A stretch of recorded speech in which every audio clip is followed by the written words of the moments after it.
Imagine Vienna in the 1920s. Just close your eyes and picture it for a second. Okay, I'm picturing it. It is the city that is absolutely vibrating. You know, you have the music, the art, the masquerade balls. The sheer sophistication of it all. It really felt like the center of the world back then. It did, but, and there's always but in stories like this, that glitter was a very thin layer. Oh, it was a complete facade. You have to remember, we're talking about post-World War I here. The Austro-Hungarian Empire has just collapsed. Right. The economy is in free fall. You have hyperinflation wiping out people's life savings practically overnight.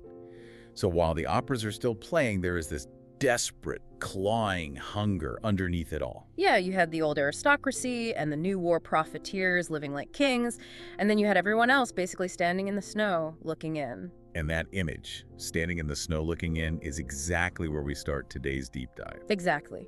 So today we are looking at a stack of sources, primarily excerpts from True Stories of Crimes by Women Volume 2, to piece together the life of Hilda Pomeroy.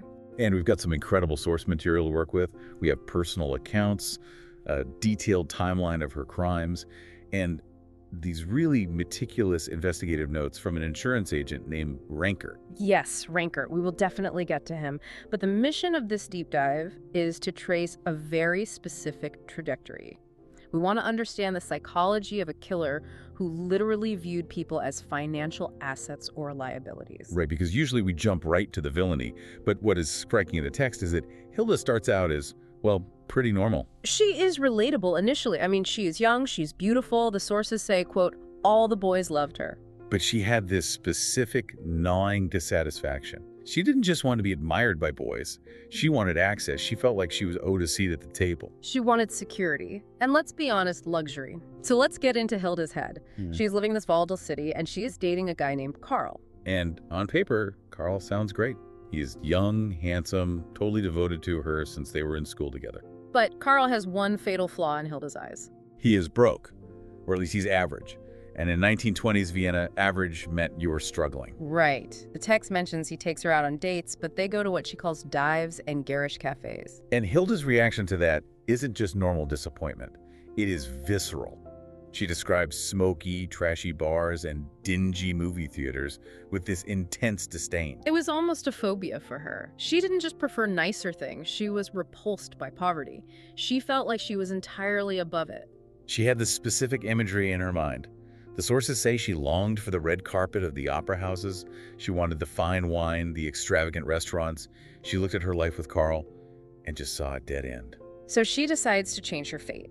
And she does it in a very calculated way. She starts hanging around the cafe right across from the Vienna State Opera House. Every Saturday night. Every Saturday night, dressed to the nines, just watching the wealthy patrons come out. She is hunting. And she finds exactly what she's looking for. Enter Mr. Reiner. Mr. Reiner. Very rich, very established, and, well, let's be polite here, very experienced. He was significantly older. The source says a few decades older, but practically speaking, he was in his 70s. But to Hilda, age didn't matter at all. He represented the exit door from her life of dingy theaters. This sets up the classic triangle. You have Carl, the young love, and Reiner, the old money. And Carl isn't stupid, he gets suspicious. Yeah, one night he spies on Hilda leaving her place with Reiner, and he just snaps. He waits for her. This is the confrontation that really defines who Hilda is. Carl catches her coming back and explodes. He screams at her. He is old enough to be your grandfather. He is trying to shame her back into reality. And her reaction is so telling. She doesn't cry. She doesn't apologize. She slaps him. Yes. She slaps him and screams, "Don't you touch me, you beast." And then she says something that just froze me when I read it. She tells him, "You don't even have enough money to buy me a ring made of tin." That is the pivot point right there. Up until then, she was just flirting with the idea of wealth. In that moment, she verbally codified it. She ended it. She basically said she needed more than kisses. And her plan worked. Mr. Reiner proposes shortly after. He gives her a 5-carat diamond solitaire set in platinum. And notice the detail in the source here. Reiner, quote, could not get down on one knee because of his arthritis. It is a stark reminder of the transaction taking place. She is trading her youth and beauty for his status and wealth. They get married on May 14th, 1929. The source describes it as the gala event of the year. Front page news coverage. Hilda gets everything she wanted. The servants, the parties, the masquerade balls. She manipulates Reiner completely. She essentially became the queen of Vienna society. She won. You would think so. But this is where her psychology gets so complicated. She had the money, but she was bored. Because she missed Carl. Exactly. She missed the excitement. She missed the passion of someone her own age. Reiner was a checkbook, not a lover. So inevitably, she starts seeing Carl again. They meet in the alleyway behind their old movie theater. It is this dark, secret reunion. And Hilda drops the act. She tells Carl she doesn't love Reiner. She has always loved him. But listen to the condition she puts on it. She says, I cannot just walk away from all of that money and into a world of poverty. That leads to the most chilling quote in the entire text. She says, I think I might go insane if I cannot find a way to have both. I want you and the money. That is the thesis statement of her entire life. Most people understand that life is about trade-offs. You choose the rich husband or you choose the poor lover. But Hilda refused to choose. She felt entitled to everything, and she realized there was only one person standing in the way of her having it all. Mr. Reiner. She actually whispers to Carl, you need to get rid of him. She is asking him to commit murder. Yeah. And Carl, for all his faults, is horrified. He flat out says, I am not a killer. So Hilda, seeing that he won't do the dirty work, decides to take matters into her own hands. She moves fast. She visits a pharmacy to buy rat poison. Now, this is crucial for later. In Vienna at that time, poisons were strictly regulated. You had to sign a logbook. Right, and the source notes she puts up a fuss about it, acting insulted that they would ask a lady to sign. But she does sign it. She signs it, but she doesn't use her own name. She uses the alias Maria Eckert. Keep that alias in mind, you will definitely need it later. So she has the poison. She waits a full month, which is clever, trying to avoid suspicion. And then she just starts slipping it into Reiner's coffee. Yeah. Because he was already frail and in his 70s, it didn't take much. 3 nights, that is it. He died quietly. The coroner sees an old man, hears about his natural decline, and rules it natural causes. It is the perfect crime. She inherits the fortune, she is a wealthy widow, and now she is free to be with Carl. And she wastes absolutely no time. After what the source calls a brief but dramatic show of mourning, she marries Carl.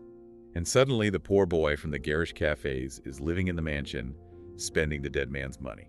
And they went through it fast. The text says they spent money like water. That is the thing about new money, combined with a lack of discipline. They didn't invest a dime, they just partied. And eventually, the well ran dry. The estate was completely drained. So now we are back to square one. The money is gone. Hilda is angry. She is looking at Carl, and he isn't the solution anymore. He is just another broke husband. They need cash, and this is where the story takes a turn that I honestly find hard to stomach. It is horrific. It is one thing to poison an old man. That is classic Black Widow behavior. But what she proposes next for the insurance fraud is gruesome. She takes out a disability plan on Carl. The terms were very specific. If Carl suffered a crippling disability, specifically the loss of a limb, the policy would pay out $400,000. $400,000. That is an absolute fortune in 1929. But the cost is his leg. Imagine the coercion involved here. She badgered him for days. Carl didn't want to do this. He was terrified. But Hilda played on his fear of poverty. She convinced him it wouldn't hurt because she would use ether to knock him out. She told him they needed this to maintain their lifestyle. It is the sunk cost fallacy on steroids. He has already helped cover up a murder by keeping quiet. He is married to her. He feels like he cannot say no. So they rent a cabin for the weekend, just them, some ether, and an axe. The source describes this scene in detail, and it is horrifying. They go out behind the cabin. Hilda soaks a handkerchief in ether. She puts it over his face. And Carl's last words, he mumbles, "Don't do this, Hilda, I changed my..." And then he passes out. He tried to back out at the very last second. But she didn't care. Once he was under, she took the axe and brought it down on his leg, just above the left knee. I cannot even process the physical mechanics of that. Chopping off your unconscious husband's leg. She didn't hesitate. She ties a tourniquet, calls an ambulance, and claims he hurt himself chopping wood. The hospital believes them. They are trying to save his life. Hilda's playing the distraught wife perfectly. But then someone walks in who isn't buying the act at all. Enter Mr. Rankert, the insurance investigator. Rankert sounds like an absolute bulldog in these sources. His whole job was to spot fraud, and this case smelled wrong immediately. Think about the physics of it. If you are chopping wood and you slip, usually you hit your foot or your shin. Right. To sever your own leg cleanly above the knee, the angle is all wrong. It implies the leg was stationary and the blow came from a very specific direction. So Rankert starts digging. He gets a confession from a hospital orderly who was bribed to dispose of the severed leg quickly. She probably wanted it gone so no one could examine the wound angle too closely. Rankert gets the confession and takes them to court. This should be a slam dunk case. You would think so. But the judge looked at Carl, a young man missing a leg, and just couldn't believe it.